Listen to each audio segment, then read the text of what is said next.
Ivan sir, ಈ invitation ವಿಚಾರ ಯಾಕೆ ಬರ್ತಾ ಇದೆ ಅಂತ ನನಗೆ ಅರ್ಥ ಆಗ್ತಿಲ್ಲ. ರಾಮ ಮಂದಿರದ ಉದ್ಘಾಟನೆ ಬಿಜೆಪಿ ಅವ್ರದ್ದೇನಲ್ವಲ್ಲ. ಅರುಣ್, ಇನ್ವಿಟೇಷನ್ ಕೊಡಲಿಕ್ಕೆ ಬಿಜೆಪಿ ಅವರಿಗಾಗಲಿ ಅವರ ಸಂಘ ಪರಿವಾರದ ಕೆಲವು ಪಕ್ಷಗಳಿದೆ, ಅವರಿಗೆ ಯಾವುದೇ ನೈತಿಕ ಹಕ್ಕು ಇರೋದಿಲ್ಲ. ಒಂದು. ಎರಡನೇದು, ಈ ಕೆಲವು ಕಡೆ ಹೋಗಿ ಇವರು ಕೊಡ್ತಾರಲ್ಲ, ಈಗ ಕುಮಾರಸ್ವಾಮಿ ಕೊಟ್ಟರು, ದೇವೇಗೌಡರು ಮನೆಗೆ ಹೋದ್ರು, ಬೇರೆ ಬೇರೆ ಕಡೆ ಹೋಗಿ ಇನ್ವಿಟೇಷನ್ ಕೊಟ್ಟು ಫೋಟೋ ಹಾಕಿಸ್ಕೊಂಡ್ರಲ್ಲ, ಟಿವಿಯಲ್ಲಿ ಪ್ರಚಾರ ತೆಗೆದುಕೊಂಡ್ರಲ್ಲ, ಅದರಿಂದಾಗಿ ಇವತ್ತು ರಾಮ ಮಂದಿರ ಉದ್ಘಾಟನೆಯನ್ನು ಬಿಜೆಪಿ ಅವರು ಹೈಜಾಕ್ ಮಾಡ್ಲಿಕ್ಕೆ ಹೊರಟಿರ್ತಕ್ಕಂಥರ ಬಗ್ಗೆ ನಮ್ಮ ಆಕ್ಷೇಪ ಇದೆ. ಅವರಿಗೆ ಇನ್ವಿಟೇಷನ್ ಕೊಡ್ತೀರಿ, ಬೇರೆಯವರು ನಮ್ಗೆ ಕೇಳ್ತಾರೆ ನಿಮ್ಗೆ ಇನ್ವಿಟೇಷನ್ ಬಂದಿದ, ನಾವು ನ್ಯಾಚುರಲ್ ಆಗಿಲ್ಲ, ನಮ್ಗೆ ಬಂದಿಲ್ಲ ಅಂತ ಹೇಳಬೇಕಾಗತ್ತೆ. ಆದರೆ ನಮ್ಮ ಪಕ್ಷದ ತೀರ್ಮಾನ, ನಮಗೆ ಇವರು ಇನ್ವಿಟೇಷನ್ ಕೊಡುವಂಥದ್ದು ಅವಶ್ಯಕತೆ ಇಲ್ಲ. ರಾಮ ಮಂದಿರ ಈ ದೇಶದ ರಾಮ ಮಂದಿರ, ಈ ದೇಶದ ಸಂಸ್ಕೃತಿ, ಈ ದೇಶದ ದೇವರನ್ನು ಪೂಜೆ ಮಾಡ್ತಕ್ಕಂಥವರಿಗೆ ಎಲ್ರಿಗೂ ಹಕ್ಕಿದೆ, ಯಾರು ಬೇಕಾದ್ರೂ ಹೋಗ್ಬೋದು. ಆದರೆ ಇದನ್ನು ಹೆಸರಿನಲ್ಲಿ ರಾಜಕೀಯ ಕಾಂಗ್ರೆಸ್ ಅಗ್ರೀಡ್. ನನ್ನ ಪ್ರಶ್ನೆ, Congress agreed? Yes, why not? ಇಲ್ಲ, ನಾನು ಯಾಕೆ ಫೈನಲಿ ಅಂತ ಅಂದ್ರೆ, ನಿಮ್ಮ ಮಾಜಿ ಸಚಿವರೊಬ್ರು ಆಂಜನೇಯ ಅವರು ಹೇಳಿದ್ರು, ಸಿದ್ದರಾಮ ಅನ್ನೋದು ರಾಮ ಹೆಸರು ಸಿದ್ದರಾಮದಲ್ಲೇ ಇದೆ, ಇಲ್ಲೇ ನಮ್ಮ ಊರಲ್ಲೇ ಇದೆ, ಅಲ್ಲೇ ಪೂಜೆ ಮಾಡ್ತೀವಿ, ಅವ್ರು ಅಲ್ಲೇ ದೇವ್ರ ಕಟ್ಟಿದಾರೆ, ಅಲ್ಲಿಗೆ ಯಾಕ್ರಿ ಹೋಗ್ಬೇಕು ಅಂತ ಕೇಳಿದ್ರು. ಅದಕ್ಕೆ ಕೇಳದೆ ಸರ್. ಅಯ್ಯೋ, ಇನ್ನು ಹಿಂದೆ ಹೋಗಿ ನೀವು ರಾಮ ಸೇತು ಅಫಿಡವಿಟ್ ಅಲ್ಲಿ ಅವರು ರಾಮ ಕಾಲ್ಪನಿಕ ಅಂತ ಹೇಳಿದ್ದು. ರಾಮ ಮಂದಿರದಲ್ಲಿ ಪೂಜೆ ಮಾಡ್ಲಿಕ್ಕೆ ಹೋದವರೇ ರಾಜೀವ್ ಗಾಂಧಿ ಅವರು ಕರ್ಕೊಂಡೋಗಿ ಪೂಜೆ ಮಾಡಿಸಿ ಬೀಗ ಧರಿಸಿ ಓಪನ್ ಮಾಡಿದ್ದು. ಅದಕ್ಕೆ ಬೇರೆ ಕಾರಣ ಇದೆ, ನಾನು ತೆಗಿಲ್ಲ. ಅದಕ್ಕೆ ಬೇರೆ ಕಾರಣ ಬಿಜೆಪಿ ಅವರ ಪಾತ್ರ. ನೀವು ಅದನ್ನ ಎತ್ತಿದಕ್ಕೆ ಕೇಳ್ತೀನಿ. ಶಾಬಾನು ಕೇಸ್ ಆದ್ಮೇಲೆ ಹಿಂದೂಗಳೆಲ್ಲ ವಿರೋಧ ಕಟ್ಕೊಳ್ತಾರೆ ಅಂತ ಹೇಳ್ಬಿಟ್ಟು ರಾಮ ಮಂದಿರದ ಬಾಗಿಲನ್ನ ತೆಗೆದಿದ್ದು.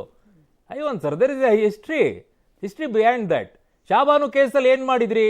ಅದಾದ್ಮೇಲೆ ಹಿಂದೂಗಳು ವಿರೋಧ ಆಗ್ತಾರ ಅಂತ ಹೇಳಿದ ತಕ್ಷಣ ರಾಮ ಮಂದಿರದ ಓಪನ್ ಮಾಡ್ಬಿಟ್ಟು ಹಿಂದೂಗಳನ್ನು ಸಮಾಧಾನ ಮಾಡಿದ್ದು. ಯಾಕೆ ಇದು ಗೊತ್ತಿಲ್ವಾ ಐವನ್ ಸರ್? ಯಾವ ತರ ಯಾಮಾರಿಸ್ತೀರಾ ಐವನ್ ಸರ್?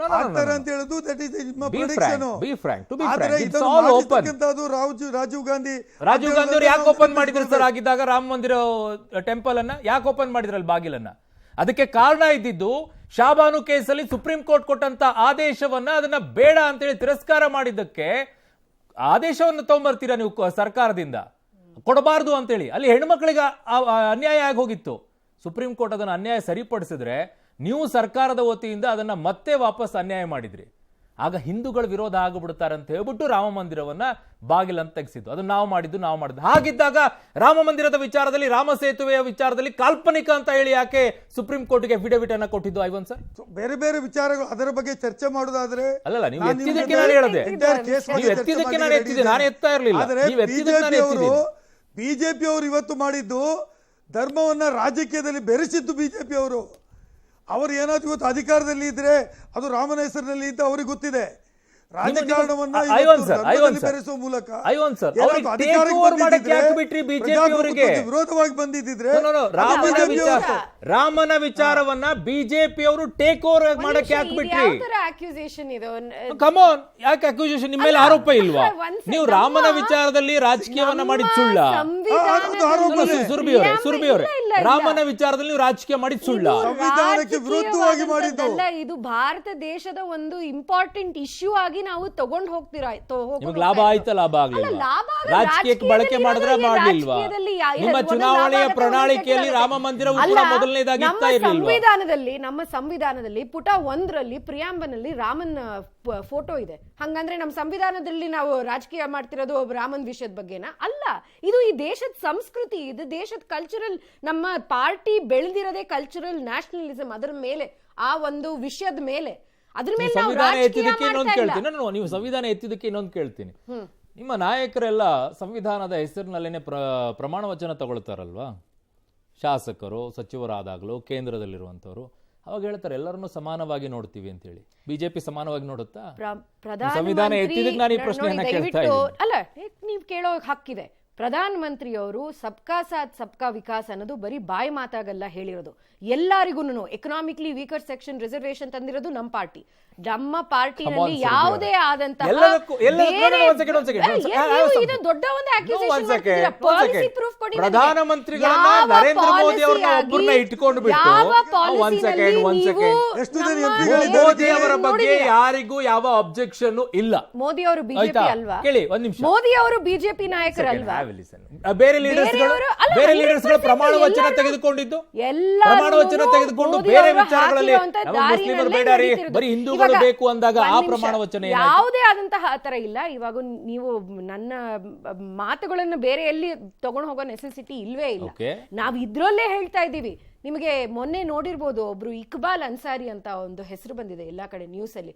ಯಾರು ಈ ಇಕ್ಬಾಲ್ ಅನ್ಸಾರಿ ಅವರು ಲಿಟಿಗೆಂಟ್ ಆಗಿದ್ರು ರಾಮ ಜನ್ಮಭೂಮಿ ಕೇಸಲ್ಲಿ. ನೀವು ಮುಸಲ್ಮಾನರ ವಿರುದ್ಧ ಬಿಜೆಪಿ ಕೆಲಸ ಮಾಡತ್ತೆ ಅಂತ ಹೇಳ್ತಿದ್ದೀರಲ್ಲ, ಅದು ಮುಸಲ್ಮಾನರು ಅವರು ಬಿಲೀವ್ ಮಾಡ್ತಾ ಇಲ್ಲ ಅದನ್ನ.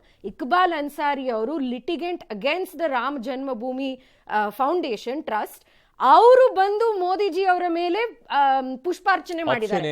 ಅಂತೂ ಆಪ್ಷನ್ ಏನಿತ್ತು? ಏನು ಆಪ್ಷನ್? ಯಾರು ಫೋರ್ಸ್ ಮಾಡಿದ್ರು ಅವ್ರನ್ನ ಬಂದು ಹಾಕಿ ಪುಷ್ಪ ಅಂತ? ಅಯೋಧ್ಯೆಯಲ್ಲಿರುವಂತ ಇಕ್ಬಾಲ್ ಅನ್ಸಾರಿ ಅವರಿಗೆ ಬೇರೆ ದಾರಿ ಇರಲಿಲ್ಲ. ನಮ್ಮ ಪಾರ್ಟಿನಲ್ಲಿ ಯಾರೇ ಆದ್ರೂನು ಎಲ್ಲರನ್ನು ಸಮಾನತೆಯಿಂದನೇ ನೋಡುವಂತದ್ದು ನಮ್ಮ ಪಾಲಿಸಿ. ಕೇಳ್ತೀನಿ, ಈ ದೇಶದಲ್ಲಿ ಬರೀ ರಾಮ ಒಬ್ಬರೇ ಇರೋದಾ? 33 ಕೋಟಿ ದೇವಾನು ದೇವತೆಗಳಿದ್ದಾರೆ. ಯಾಕೆ ರಾಮನೊಬ್ಬರು ಜಪ ಮಾತ್ರ ಬಿಜೆಪಿ ಮಾಡುತ್ತೆ? ಇಲ್ಲಿರುವಂತ ಜಾತಿಗಳು ಕೂಡ ವಿಷಯವಾಗಿ ಒಂದು ದೊಡ್ಡ ಒಂದು ಇದು ಕಾಂಟ್ರವರ್ಸಿ ನಡೀತಲ್ಲ ನೋಡಿ. ಯಾವುದೇ ಅದನ್ನ ಧರ್ಮದ ಬೇರೆ ದೇವರುಗಳು ಯಾಕೆ ಕಾಣಿಸ್ಕೊಳ್ಳೋದಿಲ್ಲ? ಒಂದ್ ಬಾರಿ ನೀವು ರಾಮಕೃಷ್ಣ ಆಶ್ರಮಕ್ಕೆ ಹೋದ್ರೆ ನೀವು ಬರೀ ರಾಮ, ಸೀತೆ, ಹನುಮಾನ್, ವಿಷ್ಣು, ಶಿವ ಅಲ್ಲ, ನೀವು ಎಲ್ಲಾ ದೇವರನ್ನು ನೋಡ್ತೀರಾ. ಅದು ನಮ್ಮ ಸಿದ್ಧಾಂತ. ನಮ್ಮ ಸಿದ್ಧಾಂತ ಎಂತದು ಅಂದ್ರೆ ನಾವು ಎಲ್ಲಾನು ದೇವರು ಅನ್ಕೋತೀವಿ, ಎಲ್ಲರಲ್ಲೂ ಇರುವಂತದ್ದು ದೇವರು ಅನ್ಕೋತೀವಿ. ನೀವು ಇಷ್ಟು ಚಿಕ್ಕ ವಿಷಯ ಅಲ್ಲ,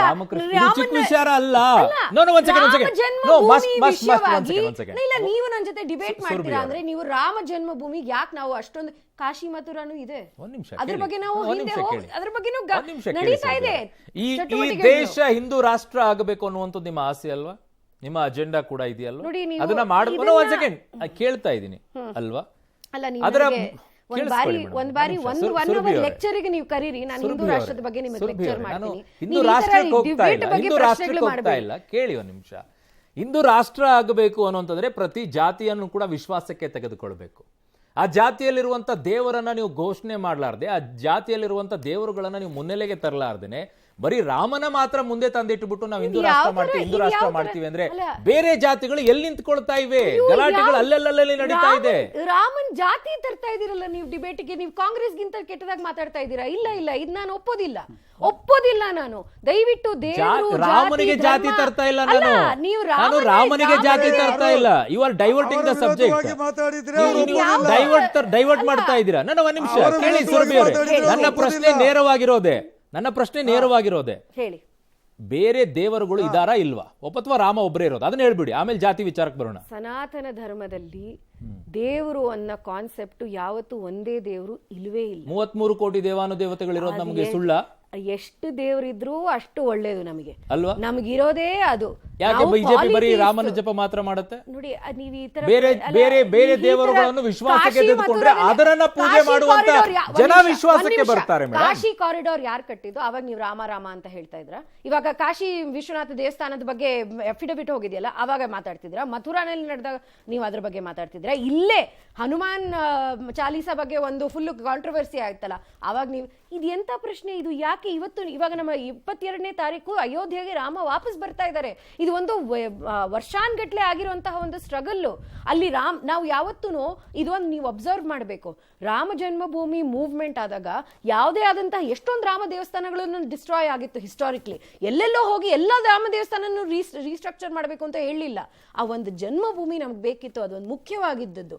ಅದು ನಮ್ಮ ಸೆಂಟಿಮೆಂಟ್ಗೆ it was a very important thing. Exactly that sentiment I am asking.